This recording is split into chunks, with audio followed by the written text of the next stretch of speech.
Welcome back to the Group of Five Focus podcast, where we take some time each week to highlight a few significant G5 football matchups and showcase the power of the Group of Five. I'm your host, Brian Doppel. In this episode, I'll share a bit about my G5 fandom, I'll recap the action from a crazy Week 1, and look forward to some Week 2 matchups. We'll get into it after the break.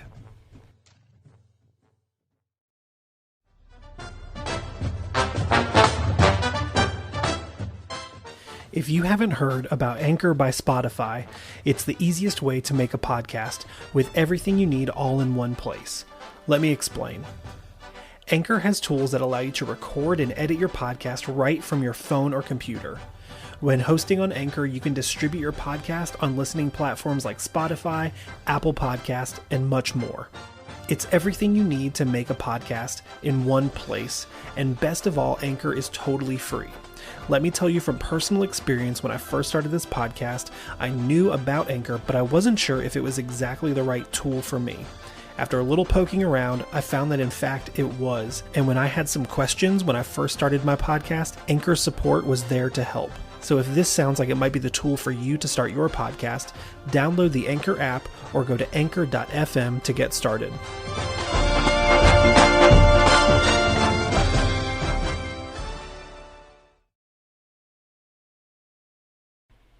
I realized after recording last week that I didn't really introduce myself or explain what I am doing here or why I'm doing it.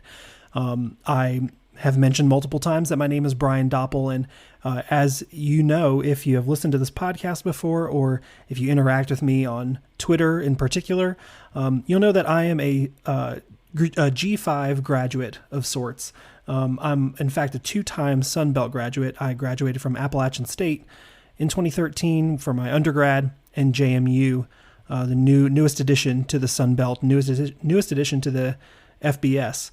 I got my master's from JMU back in 2020. So I am a Sun Belt graduate. I'm a G5 football fan, and the history of that goes back to an important date familiar to many Appalachian State alumni, which my understanding is that other people that are not associated with the university are perhaps a bit tired of hearing about. But the first awareness I really had of Appalachian State football was, of course, the big Michigan game back in 2007. I grew up in New Jersey, where college football is not really a thing. And no, I don't claim Rutgers. So when I learned about App State football, it was kind of a revelation to me. I go into detail in this whole story in my season 1 trailer. So if you're interested in hearing more in depth about that, definitely give it a listen. But anyway, in my time at Appalachian as a student, I was on the drum line, and I went to every single game as an undergrad. I think I maybe missed one game, and I was pretty upset about that. But I really grew to appreciate the fan base, the passion, the tradition of App State football, and I realized that the teams that we were playing had just as deep traditions and rivalries and things like that. So that was my introduction into G5 football fandom, and I've just sort of been running with it ever since. I'm really excited to see my other alma mater, JMU, make the jump into the FBS this year and join the Sun Belt. I think they're going to be a great addition. They've already gotten off to a great start against MTSU, which we'll talk about here in just a moment. But yeah, I just wanted to take a moment and introduce myself so that you all could have a bit of background of where I'm coming from. I am just a fan. I'm not a journalist. I have no journalistic background. This podcast has no association with any university or conference. Nobody pays me to do this. This is just a fun side project that I like to do in the free time that I do not have. So I hope that you all are enjoying, and I really appreciate the interactions on social media. I wanted to just take a few minutes here to share a little bit about myself before we got into some of the Week 1 recaps, because it was a crazy week, and we'll get into it right away.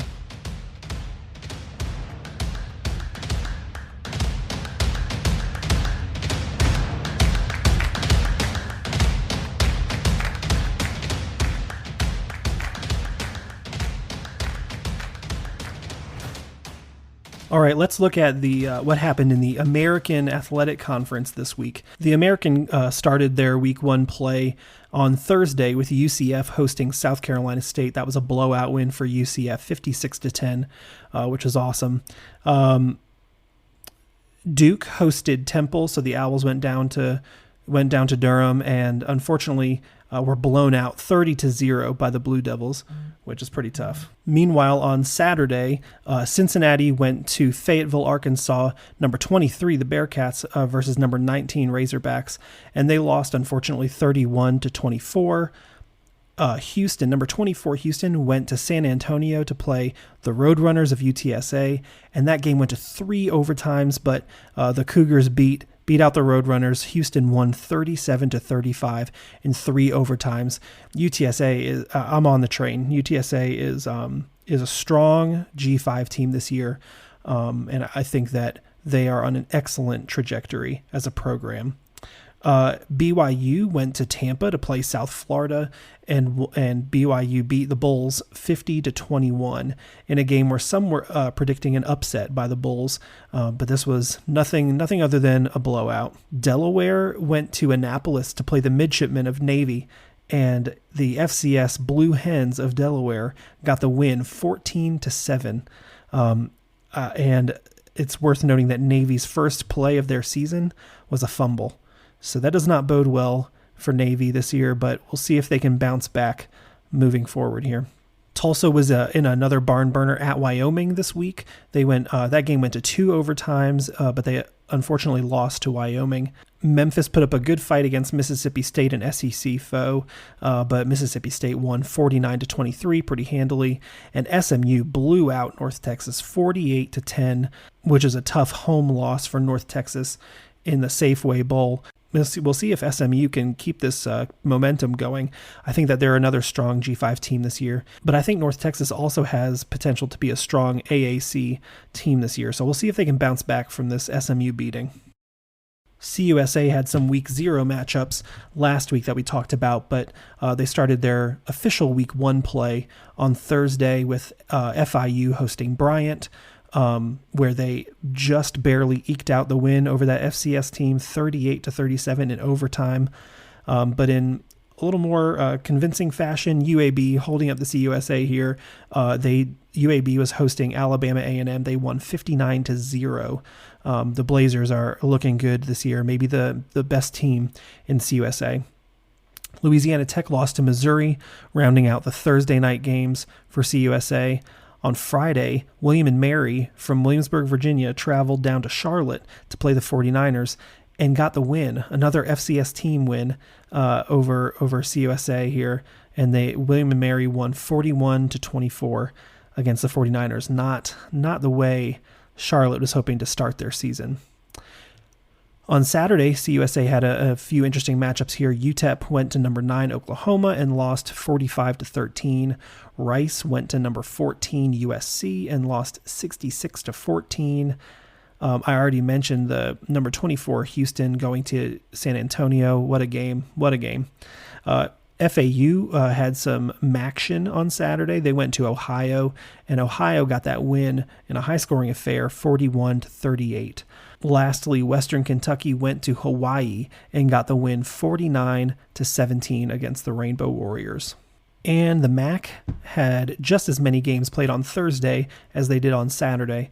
I can't wait for some midweek action. I don't know about you guys, but I'm already itching for some Tuesday night football, so that can't come soon enough. But nonetheless, on Thursday, Central Michigan went and played at number 12 Oklahoma State, and it was a high-scoring affair. I was looking for an upset there between Central Michigan and Oklahoma State, but Oklahoma State got the win 58-44 over the Chips. St. Francis in Pennsylvania went to Akron, and Akron was able to squeak out a win 30-23 in overtime over St. Francis. Ball State went to travel to Knoxville to Tennessee, and unfortunately that went the way you might expect. Tennessee won that 59-10. Meanwhile, Toledo hosted Long Island University, and Long Island is known for a lot of things. I can say that being from New Jersey, but football's not one of them, and Toledo got the win 37-0 over Long Island University.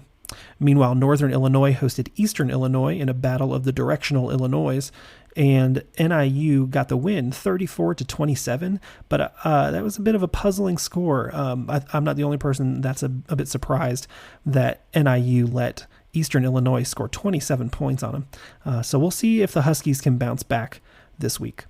Those were all the Thursday night games. On Friday, Western Michigan went to play at Michigan State. I've got ties to Michigan, in fact, to both of these schools, and so I was looking forward to some of the family trash talk for this game. But it looks like Sparty is pretty legit this year. They beat Western Michigan 35-13. Also on Friday, Eastern Michigan hosted Eastern Kentucky, and Eastern Michigan got the win 42-34 over Eastern Kentucky. Another situation where a little puzzling. A lot of people are looking at Eastern to be a really strong team in the conference this year, but allowing 34 points to EKU is not exactly indicative of that strong team that a lot of people are expecting.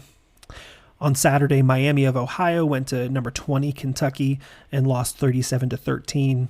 A game that I was looking at for an upset, Buffalo at Maryland, unfortunately ended at 31-10 Maryland, and it unfortunately wasn't as close as that. Buffalo's touchdown was scored pretty late in the fourth quarter, I think, and so it was unfortunately not even that close.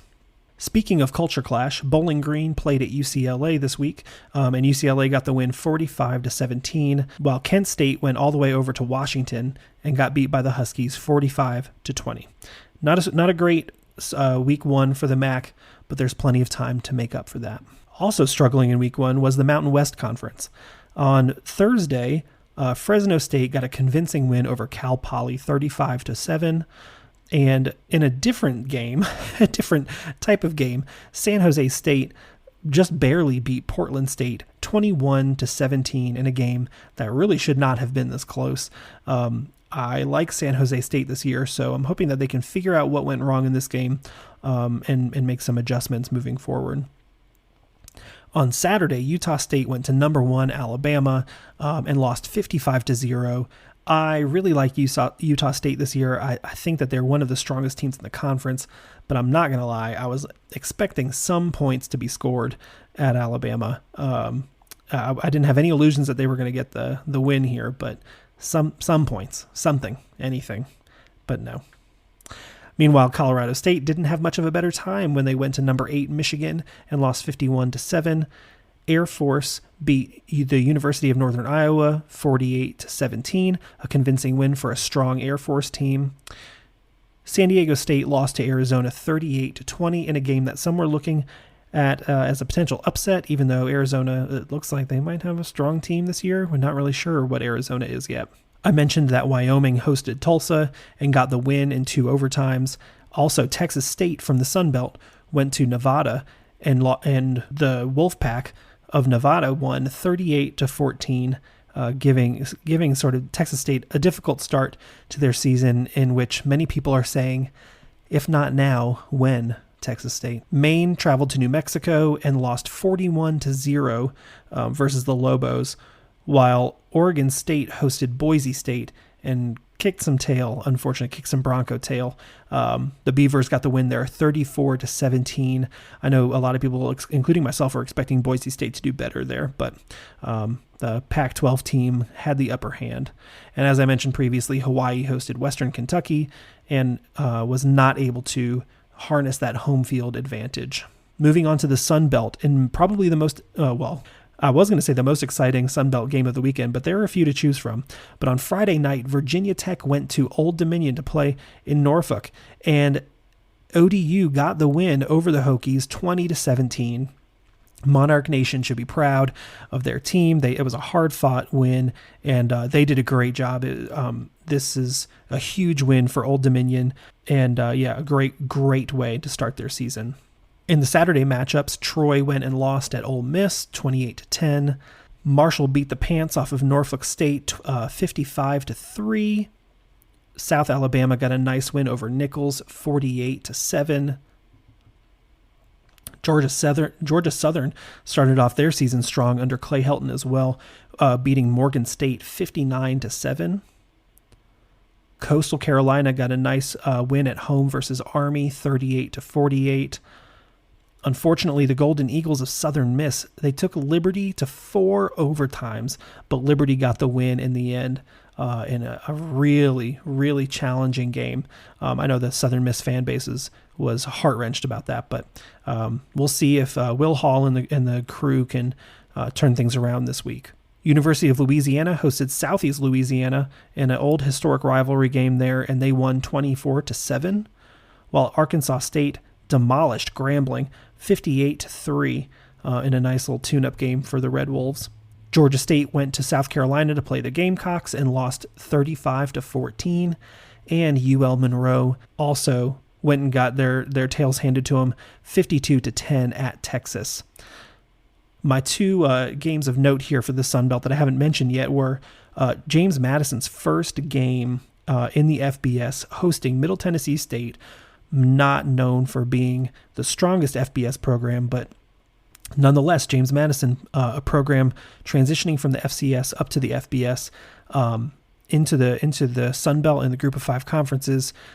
You would have expected, perhaps, if you don't know much about James Madison, you would have expected Middle Tennessee to sort of handle business in Harrisonburg, but the Dukes came out swinging. They were in charge of this game. And it was never really in question. They controlled this game from start to finish, and it was a great entrance for JMU into the Sun Belt and into the Group of Five. So congrats, Dukes. That's a great win. And my last game of the week was the last Sun Belt game of last week that I wanted to talk about was, of course, North Carolina at Appalachian State. This game was a heart-wrenching game for App fans.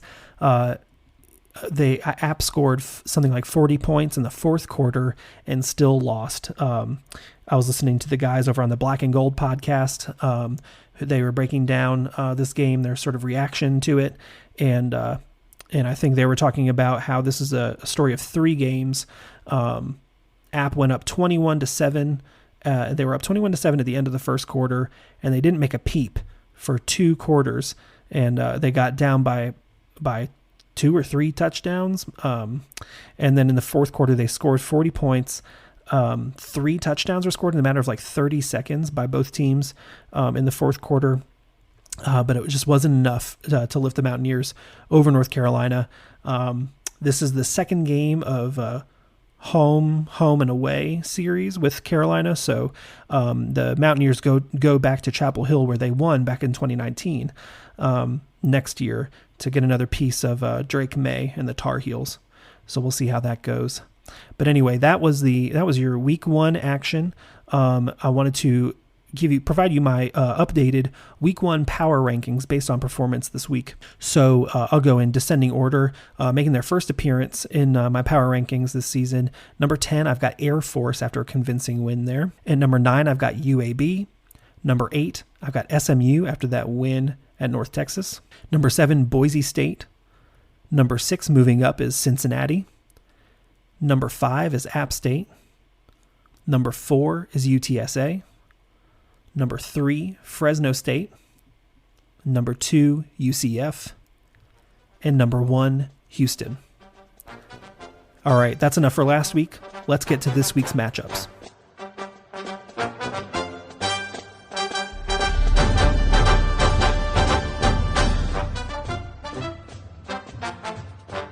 All right, there's a couple of exciting week 2 games that I'm looking forward to in the Group of 5, of course.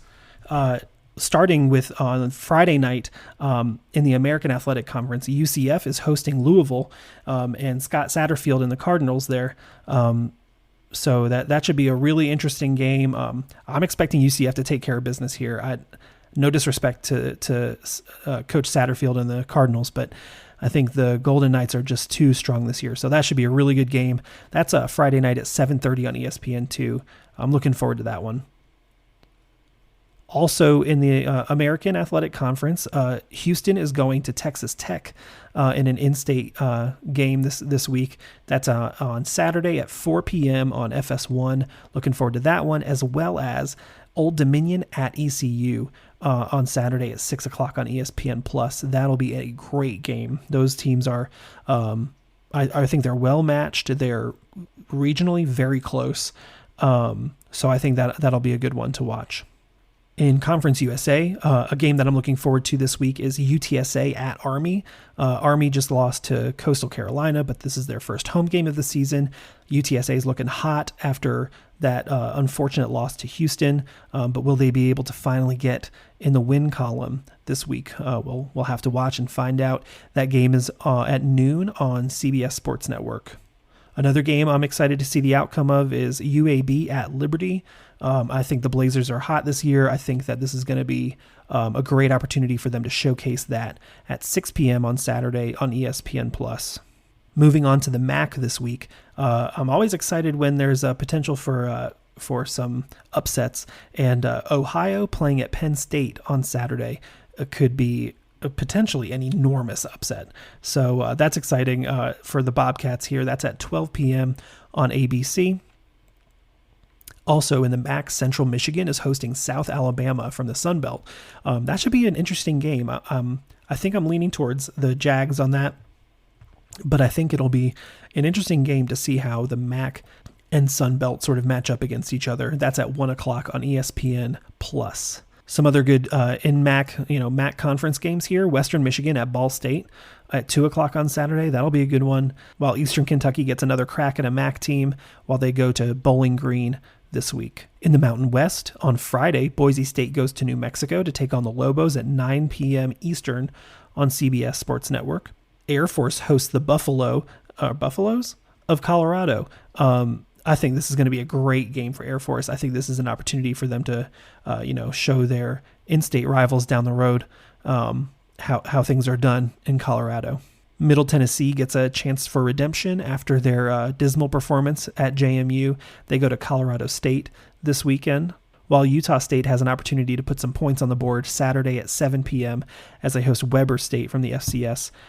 They should be able to get a win in the column there as well. There are some good games coming up this week in the Sun Belt as well. Southern Miss goes to number 15 Miami on Saturday at 12 p.m. That one is only available on the ACC network, but just because you're listening to this podcast doesn't mean you don't also have the ACC network.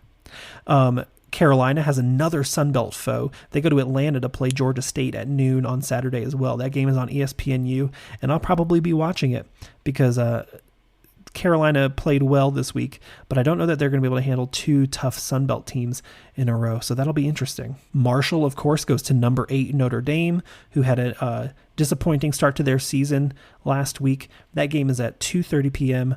on NBC or Peacock. Appalachian State travels to Texas A&M, number 6 Texas A&M, and that game is at 3:30 on Saturday. That's on ESPN2.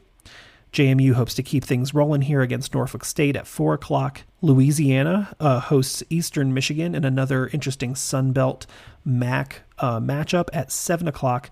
That game is on NFL Network. I know they're doing a couple of games this season on NFL Network. I don't really understand why they're doing that, but you can at me at G5FPod on Twitter and tell me exactly what the reasoning is behind the NFL Network games. And snark is welcome. Feel free. Troy hosts Alabama A&M, who had a tough time last week as well. But Troy is hosting them at 7 p.m. on ESPN3, while Texas State hosts FIU. That'll be an interesting game as well. Two teams that sort of struggle within their conferences, playing at 7 o'clock on ESPN+. At 7:30, Georgia Southern plays at Nebraska, and who knows what the heck Nebraska is. So maybe Georgia Southern pulls off a bit of an upset here. That would be an interesting one.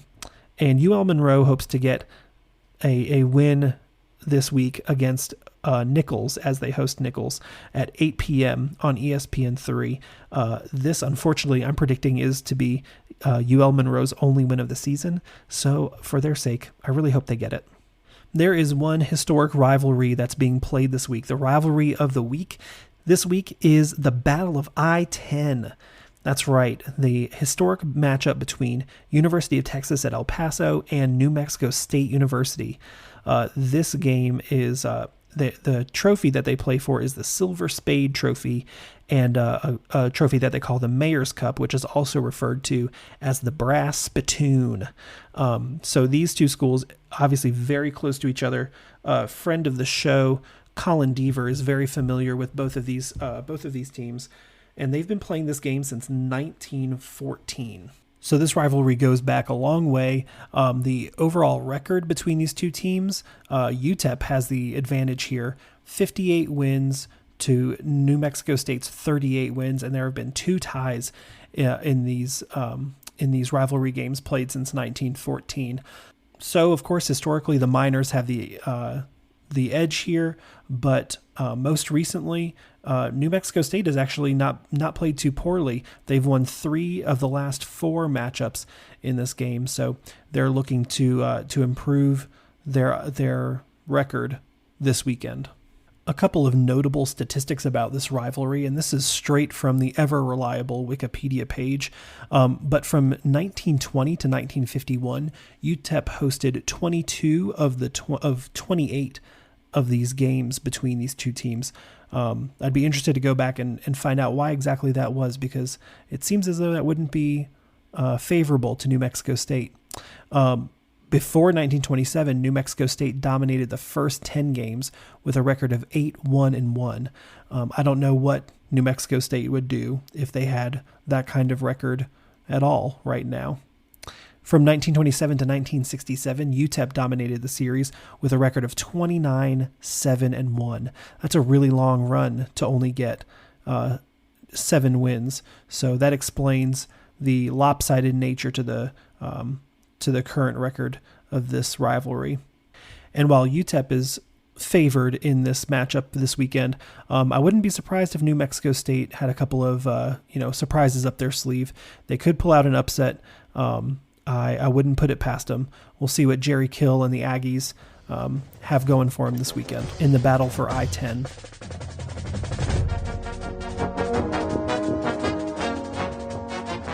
Moving on to my matchup of the week. This week, that honor goes to the Fresno State Bulldogs versus the Oregon State Beavers at Bulldog Stadium in Fresno, California. This game is on Saturday, September 10th at 10:30 p.m. Eastern, and you can watch it on CBS Sports Network. I was excited to see this game this week. I think this is an excellent matchup, and I was actually going to include it in my potential upset of the week. But then I realized that ESPN is actually giving Fresno State some credit here, and so it doesn't actually qualify for an upset of the week. But regardless, I'm excited to share about it here. I think that this is going to be a great game between these two West Coast teams that I thought were actually closer together than they are. I looked on Google Maps, and it's about a 13-hour drive from one campus to the other. So that goes to show my East Coast bias, and I don't know where anything is on the other side of the Mississippi River. But regardless, both of these teams are coming into this game with a 1-0 record.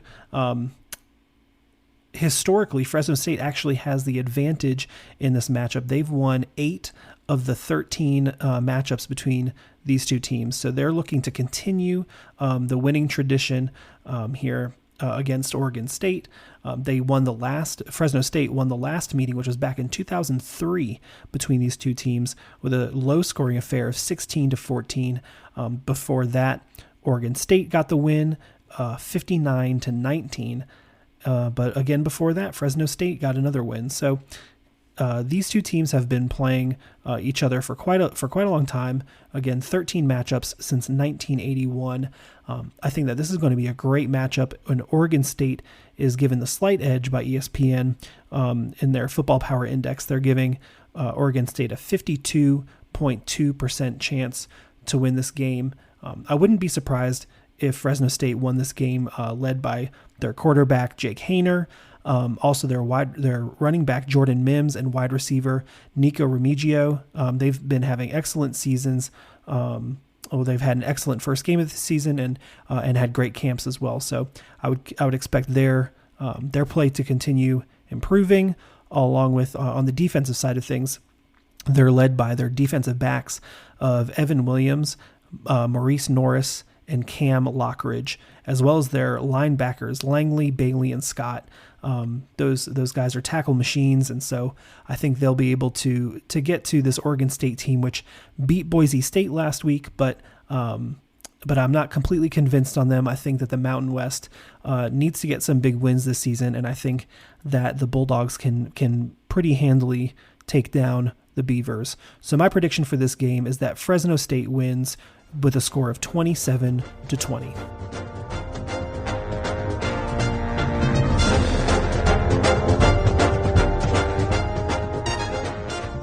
Each week, I also share a matchup that I'm putting on Upset Alert.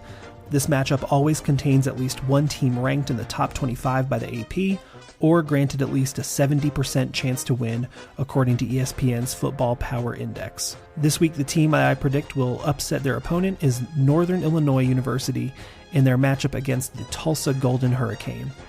This matchup is on Saturday at 7 p.m. Eastern at Chapman Stadium in Tulsa, Oklahoma, and you can watch it on ESPN+. ESPN's Football Power Index has Tulsa with a 77.3% chance to win this game, but I think they're poised to be upset this week. Here's why. For starters, I think Tulsa is a good team this year.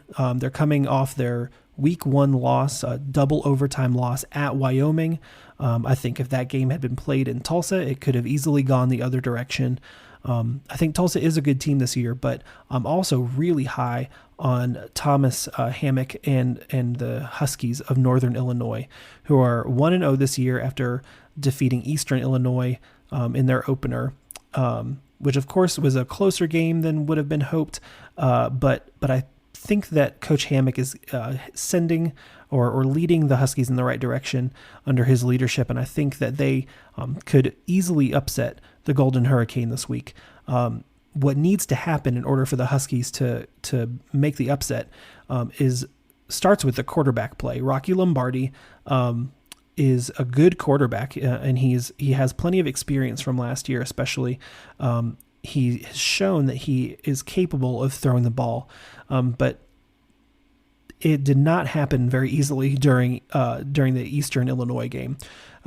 The running backs Harrison Whaley, Ontario Brown, and Mason Blakemore really led the way for the Northern Illinois offense. They are very clearly a run-first offense, but Lombardi needs to be able to make the throws if they get in a situation where they're down late and they need to rely on the passing game to make it happen. So hopefully the offense will be clicking. They're a run-first offense, but I think if they can throw in some passes with Lombardi to keep the Golden Hurricane defense on their toes, or on their heels rather, then they have a good chance of causing the upset. On the defensive side of the ball, they're led by linebackers Rayner and Dolphin, who are the leading tacklers so far this season. Looks like those two guys are going to be wreaking havoc on the MAC all season. We'll see if they can get to Tulsa quarterback Davis Brin, who has just a monster arm, and he's got really great targets to throw to in wide receivers Keelan Stokes, Malachi Jones, and Juan Carlos Santana. I think that these three wide receivers are extremely talented. Brin is one of the top quarterbacks in the G5. So if NIU is going to have any chance of this upset, they're going to need to upset the quarterback as well. On the defensive side of the ball, Tulsa is really led by linebacker Justin Wright and safeties Bryson Powers and Kendron Ray. These guys are the tackle leaders so far. Of course, only one game has been played, but it looks like those are the guys that are going to be causing some trouble, especially the safeties.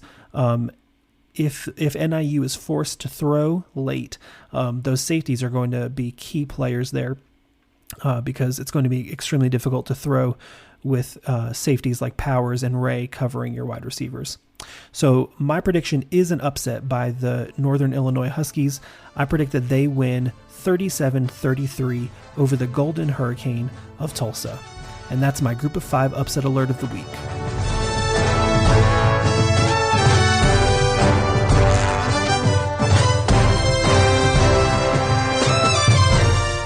Thanks for joining me this week on the Group of 5 Focus podcast. How do you feel about my picks? Did I miss any historic rivalries?